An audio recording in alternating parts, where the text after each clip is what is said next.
آگے جی سورۃ اللہب ہے، تبت یدا ابی لہب و تب، ٹوٹ گئے دونوں ہاتھ ابو لہب کے، و تب اور نامراد ہو گیا۔ ابو لہب جیسا کہ ابھی عرض کیا تھا کہ یہ حضور علیہ السلام کا سگا چاچا تھا۔ ابو جہل کے بارے میں مشہور ہے یہ چاچا تھا، یہ چاچا نہیں تھا ابو جہل، یہ ویسے ہی ادھر آپ کے رہتا تھا مکہ میں، وہیں کا مقامی تھا۔ پیچھے سے جا کر آپ کے ساتھ اس کی رشتہ داری ملتی تھی، کوئی 8ویں نسل میں جا کر آگے جا کر دادا اکٹھا ہو جاتا تھا، لیکن وہاں سے آگے 8 نسلیں پیچھے جا کر اکٹھا آپ کے اور ان کا خاندان اکٹھا ہوتا تھا، یعنی دور پار سے وہ، یعنی آپ کے یوں خاندانی لحاظ سے چچا لگتا تھا، ویسے حقیقت میں وہ چچا نہیں تھا۔ جس طرح خاندانی ہوتا ہے نا، ہم نے کسی کو یہ فلاں کا اس کا اس طرح سے کر کر کے کسی کو ماما بنایا، تو اس اعتبار سے وہ خاندانی چچا تھا آپ کا۔ حقیقت میں چچا یہ ابو لہب تھا، اور چچا بھی تھا سکا، پھر پڑوسی بھی تھا آپ کا۔ گھر کی دیوار ایک دیوار تھی، اس دیوار سے اس طرف ادھر اس کا گھر تھا اور اس طرف حضور علیہ السلام کا گھر تھا، آپ اپنی بیوی حضرت خدیجہ کے ساتھ۔ اور یہ اور اس کی بیوی دونوں حضور صلی اللہ علیہ وسلم کو بہت تنگ کیا کرتے تھے، اتنا تنگ کیا کرتے تھے کہ جس کی کوئی انتہا نہیں ہے۔ اس کی بیوی لکڑیاں اٹھانے جاتی تھی جنگل میں، تو وہاں سے اسپیشل کانٹے اٹھا کر لاتی تھی، اور کانٹے اٹھا کر روزانہ، وہ اس وقت بجلی تو ہوتی نہیں تھی، نہ اس وقت اس طرح کی ہماری طرح کے کوئی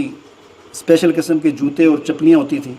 اکثر یا تو ننگے پیر ہوتے تھے لوگ، یا زیادہ سے زیادہ کسی کو ہوتا تھا تو وہ تیلوں والی چپلیاں ہوتی تھیں، جس طرح کی وہ کھجور کی اس کی چپلیں ہوتی، تو اس میں سے تو کانٹے جاتے ہیں، تو وہ اسپیشل لکڑیاں لینے جاتی جنگل سے، تو وہاں سے کانٹے چن کر آپ کے دروازے کے آگے پیچھے پھینک دیتی تھی، تاکہ آپ صبح کہیں نکلیں اندھیرے میں نماز کے لیے تو آپ کے کانٹے آپ کے پاؤں میں، یعنی یہ کام اس کا روزانہ کا کام تھا۔ اتنی تکلیف دیتی تھی، چچا الگ تکلیف دیتا تھا، لیکن کبھی آپ نے ان کے ساتھ اس طرح کا رویہ نہیں رکھا۔ پھر آپ کی بیٹیاں اس کے بیٹوں کے لیے مانگی ہوئی تھی، تو بعد میں جب آپ نے یہ نبوت کب آپ کو ملی اور آپ نے دعوت دینا شروع کی، تو پھر اپنے بیٹوں کو اس نے کہا کہ طلاق دے دو، تو بیٹوں نے طلاق دے دی۔ اور پھر ایک بیٹے نے آپ صلی اللہ علیہ وسلم کے ساتھ بڑی بدتمیزی کی، آپ کے چہرے پر تھوکنے کی کوشش کی، تو آپ صلی اللہ علیہ وسلم نے اس کو بددعا دی کہ تجھ پر اللہ تعالیٰ اپنے شیروں میں سے یا اپنے کتوں میں سے کوئی کتا تجھ پر اللہ مسلط کرے۔ اور پھر وہ اپنے کہیں سفر پہ جا رہا تھا، تو راستے میں شیر نے حملہ کیا تھا، اس کو چیٹ پھاڑ کے رکھ دیا تھا ایک بیٹے کو اس کی۔ تو یہ اس طریقے سے آپ صلی اللہ علیہ وسلم کو تنگ کرتا تھا، تو اس میں اللہ تعالیٰ نے یہ صورت نازل فرمائی، یعنی جب حد سے گزر گیا بہت ہی زیادہ تنگ کرنے لگا تو یہ صورت نازل ہوئی، تبت یدا ابی لہب، ٹوٹ گئے ابو لہب کے ہاتھ اور نامراد ہو گیا، ما اغنی عنہ مالہ وما، یہ پیشن گوئی ہے ایک قسم کی، اس کا مال بھی اس کے کسی کام نہ آیا، اور اس کی کمائی، اس کا نسب حسب کچھ اس کے کام نہ آیا۔ سیصلی نارا ذات لہب، ان قریب اس کو داخل کیا جائے گا شعلوں والی آگ میں، لہب شعلوں والی آگ میں، وامرأتہ، اور اس کی بیوی، فی حمالۃ الحطب، جو لکڑی اٹھانے والی ہے، فی جیدہا حبل من مسد، اس کے گلے میں جو ہے رسی ہے مونج کی۔ تو یہ ایک اس میں یعنی اس ایک پیشن گوئی ہے اس کی تباہی اور بربادی کی۔ اور پھر یہ جو ہے نا غزوہ بدر کے بعد اس کو اللہ تعالیٰ نے بڑے برے طریقے سے اس کی موت آئی تھی۔ غزوہ بدر میں تو نہیں گیا، بڑا بزدل تھا، یہ سارے گئے یہ نہیں گیا۔ اپنے اس جگہ اس نے پیسے دے کر نا ایک بندہ بھیج دیا تھا، اس نے کہا تھا میں پیسے بھی دیتا ہوں، جتنا چندہ فنڈ میرے حصے میں آتا ہے فنڈ دیتا ہوں، میں چندہ دیتا ہوں، اور اپنی جگہ پر ایک بندہ بھیجتا ہوں۔ تو اس نے پیسے دیے اور ایک بندہ بھیجا اپنی جگہ پر، کیونکہ جانا ہر ایک گھر میں سے کسی نہ کسی نے ضروری تھا اس وقت،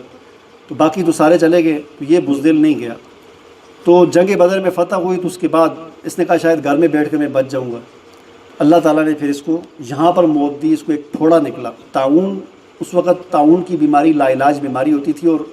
پھیلنے والی بیماری تھی، یعنی ایک کو لگتی تھی تو پھیل جاتی تھی۔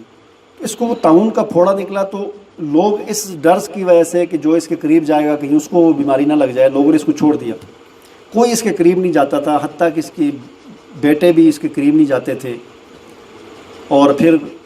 2-4 دن یہ بیماری رہی اور پھر یہ مر گیا، اور پھر اس کی لاش کو کوئی نہیں اٹھاتا تھا، 3-4 دن اس کی لاش گلیوں میں پڑی رہی، اتنا بڑا سردار، اور کوئی قریب نہیں آتا تھا۔ پھر باقی جو لوگ تھے انہوں نے اس کے بیٹوں کی بےزتی کی کہ تمہارے باپ کی لاش پڑی ہوئی، اٹھا کر اس کو کہیں ٹھکانے لگاؤ۔ پھر بھی بیٹوں نے ہمت نہیں ہوئی، پھر بیٹوں نے کوئی غلام تھے 2-4 ان کو پیسے دیے، انہوں نے لمبے ڈنڈے لے کر تو اس طرح دھکے دے کر جو ہے گڑھے کے اندر پھینک دیا اس کو۔ اس طرح اللہ نے اس کو ذلیل کر کے تباہ و برباد کیا۔